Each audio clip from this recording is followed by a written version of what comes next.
ಕರ್ನಾಟಕದಲ್ಲಿ ಹರಿಯುವ ಕಾವೇರಿ ನದಿ ದಡದಲ್ಲಿ ಹಚ್ಚ ಹಸಿರಾಗಿರಬೇಕಾದ ಒಂದು ಊರು ಇಂದು ಮರುಭೂಮಿಯಾಗಿದೆ. ನಂಬೋಕೆ ಕಷ್ಟ, ಆದರೂ ಇದು ಸತ್ಯ. ಅದೇ ತಲಕಾಡು. ಕೇವಲ ಮರಳಲ್ಲ, ಇಲ್ಲಿನ ಮರಳಿನ ಕೆಳಗೆ ಬರೋಬ್ಬರಿ 30ಕ್ಕೂ ಹೆಚ್ಚು ದೇವಸ್ಥಾನಗಳು ಹೂತು ಹೋಗಿವೆ. ಸ್ನೇಹಿತರೆ, ಇದಕ್ಕೆ ಕಾರಣ ಏನು ಗೊತ್ತಾ? 16ನೇ ಶತಮಾನದಲ್ಲಿ ಒಬ್ಬ ರಾಣಿ ಕೊಟ್ಟ ಭೀಕರ ಶಾಪ. ತಲಕಾಡು ಮರಳಾಗಲಿ, ಮಾಲಂಗಿ ಮಡುವಾಗಲಿ, ಮೈಸೂರು ರಾಜರಿಗೆ ಮಕ್ಕಳಾಗದಿರಲಿ. ಈ ಶಾಪ ಇಂದಿಗೂ ನಿಜವಾಗಿದೆಯಾ, ಅಥವಾ ಇದರ ಹಿಂದೆ ಬೇರೆ ಏನಾದರೂ ವಿಜ್ಞಾನ ಇದೆಯಾ? ಬನ್ನಿ ಇವತ್ತಿನ ವಿಡಿಯೋದಲ್ಲಿ ಈ ರೋಚಕ ರಹಸ್ಯವನ್ನ ಭೇದಿಸೋಣ.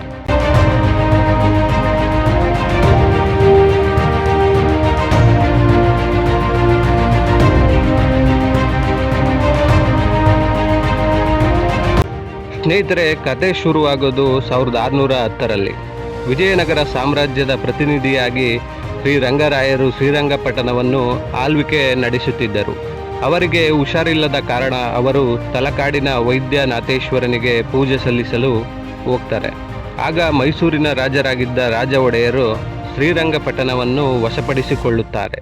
ಇತ್ತ ಶ್ರೀರಂಗರಾಯರ ಪತ್ನಿ ರಾಣಿ ಅಲಮೇಲಮ್ಮ ತಮ್ಮ ಒಡವೆಗಳನ್ನು ತೆಗೆದುಕೊಂಡು ಮಾಲಂಗಿ ಎಂಬ ಊರಿಗೆ ಹೋಗ್ತಾರೆ. ರಾಜರ ಸೈನಿಕರು ತನ್ನನ್ನು ಹಿಡಿಯಲು ಬರ್ತಿದ್ದಾರೆ ಅಂತ ಗೊತ್ತಾದಾಗ ಅಲಮೇಲಮ್ಮ ತನ್ನ ಮೂಗುತಿಯನ್ನು ನದಿಗೆ ಎಸೆದು ತಾನು ಕಾವೇರಿ ನದಿಗೆ ಹಾರುತ್ತಾಳೆ. ಸಾಯುವ ಮುನ್ನ ಆಕೆ 3 ಶಾಪಗಳನ್ನು ಕೊಡುತ್ತಾಳೆ. ತಲಕಾಡು ಮರಳಾಗಲಿ, ಮಾಲಂಗಿ ಮಡುವಾಗಲಿ, ಮೈಸೂರು ರಾಜರಿಗೆ ಮಕ್ಕಳಾಗದಿರಲಿ. ಈಗ ಅಸಲಿ ಆಟ ಶುರು. ಈ ಶಾಪ ನಿಜವಾಯ್ತಾ? 1ನೇದು ಮೈಸೂರು ರಾಜವಂಶ. ರಾಜ ಒಡೆಯರ್ ಅವರ ಮಗ ತೀರಿ ಹೋದರು.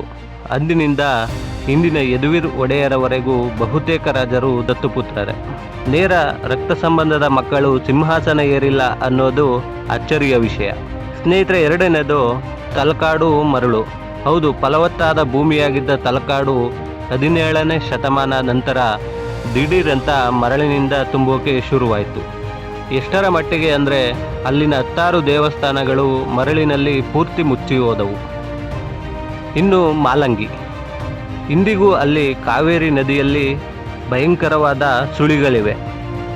ಹಾಗಾದರೆ ಇದು ಕೇವಲ ಶಾಪನ? ವಿಜ್ಞಾನಿಗಳು ಹೇಳೋ ಪ್ರಕಾರ ಇದೊಂದು ಪರಿಸರ ವಿಕೋಪ. ಆ ಸಮುದ್ರದಲ್ಲಿ ಮಾಧವ ಮಂತ್ರಿ ಎಂಬುವರು ಕಾವೇರಿ ನದಿಗೆ ಅಣೆಕಟ್ಟು ಕಟ್ಟಿದ್ರು. ಇದರಿಂದ ನದಿಯ ದಿಕ್ಕು ಬದಲಾಗಿ ಮರಳು ಹೆಚ್ಚು ಶೇಖರಣೆಯಾಯಿತು. ನಂತರ ಬಲವಾದ ಗಾಳಿಗೆ ಆ ಮರಳು ಹಾರಿ ಒಂದು ಊರನ್ನೇ ಮುಚ್ಚು ಹಾಕಿದೆ ಅಂತ ಭೂಗರ್ಭ ಶಾಸ್ತ್ರಜ್ಞರು ಹೇಳ್ತಾರೆ. ಸ್ನೇಹಿತರೆ, ಅದೇನೇ ಇದ್ರೂ ಅಲಮೇಲಮ್ಮ ಶಾಪ ಕೊಟ್ಟ ಟೈಮಿನಲ್ಲೇ ಇದೆಲ್ಲ ಆಗಿದ್ದು ಕಾಕತಾಳೀಯನ ಅಥವಾ ಪವಾಡನ ಅನ್ನೋದು ಇಂದಿಗೂ ಮಿಸ್ಟರಿ. ಇವತ್ತಿಗೂ ತಲಕಾಡಿನಲ್ಲಿ 12 ವರ್ಷಕ್ಕೊಮ್ಮೆ ಪಂಚಲಿಂಗ ದರ್ಶನ ನಡೆಯುತ್ತೆ. ಆಗ ಮರಳನ್ನು ತೆಗೆದು ದೇವಸ್ಥಾನಗಳ ಪೂಜೆ ಮಾಡ್ತಾರೆ. ನೀವು ತಲಕಾಡಿಗೆ ಹೋಗಿದ್ದೀರಾ? ಅಲ್ಲಿನ ಮರಳನ್ನು ನೋಡಿದಾಗ ನಿಮಗೆ ಏನನ್ನಿಸ್ತು? ಇದು ಶಾಪನ ಅಥವಾ ವಿಜ್ಞಾನನ? ಕಮೆಂಟ್ ಮಾಡಿ ತಿಳಿಸಿ. ಇದೇ ಥರ ಇಂಟ್ರೆಸ್ಟಿಂಗ್ ವಿಡಿಯೋಗೆ ಕಿರಣ್ ಟಾಕ್ಸ್ಗೆ ಸಬ್ಸ್ಕ್ರೈಬ್ ಮಾಡಿ.